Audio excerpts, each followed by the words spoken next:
Here's one of the advices I would give to my sisters here, that whenever I talk to her about why we don't see you in the masjid and things like that, she say, oh, I'm trying to figure things out. I'm not feeling good right now. I'm just gonna, give me some time and then I'll come back. But that's a wrong thing to do, is to isolate yourself away from the masjid and from the Muslims and from the sisters. Because it's like, really, if you're barbecuing and you have some coals and you take one of the coals, put it on the side, it'll die. It'll become cool. It'll cool off. But no, you want it to keep, burning. You want it to keep hot. You want to keep it with the other coals. So you don't want to isolate yourself away from the Muslims. Yeah, Muslims are not perfect. They're probably going to hurt you. They're probably going to give you the stares. They're probably going to backbite against you and things like that. But don't give up. Don't give up. Muslims still better than any other people around you, because they're still brothers and sisters. You're brothers and sisters in Islam.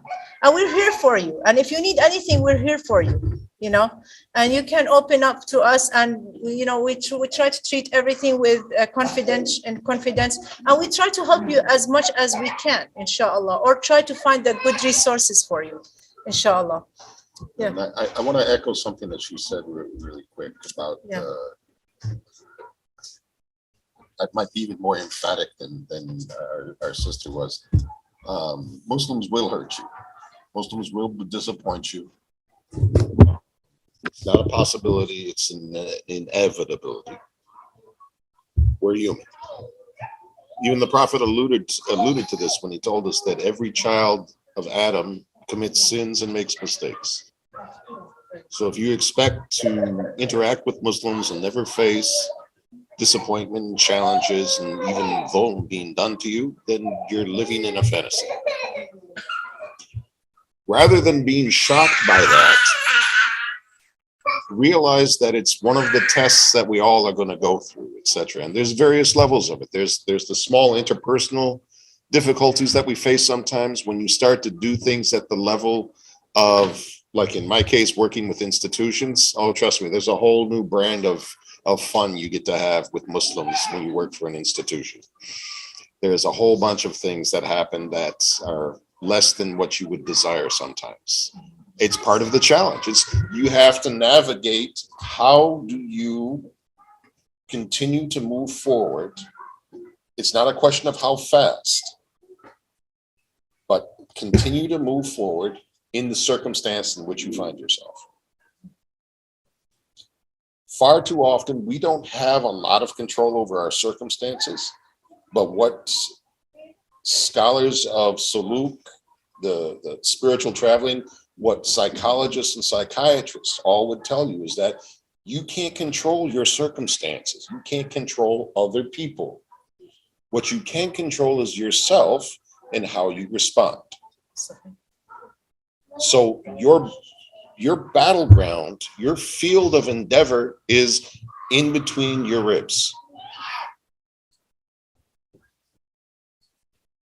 You're going to be disappointed. That's not to say that you turn a blind eye and you become weak and ineffectual when facing oppression and things like that. That's not what we're saying.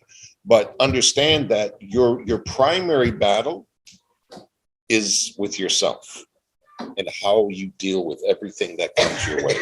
Some of us may be faced with horrendous tests, horrendous challenges that are put upon us. And we have to realize, what we can do to get through that darkness sometimes.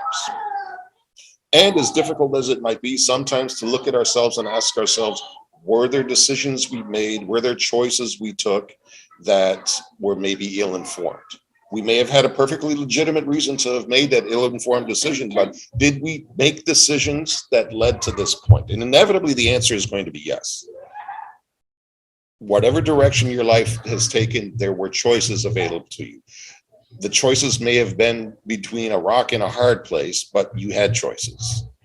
You made choices that seemed the best choice at that moment, and things played out in a particular way. You can't beat yourself up about the choices. You can't change the choices. What you can do is deal with what you have going on right now and plan for the future to make it better. to make better choices.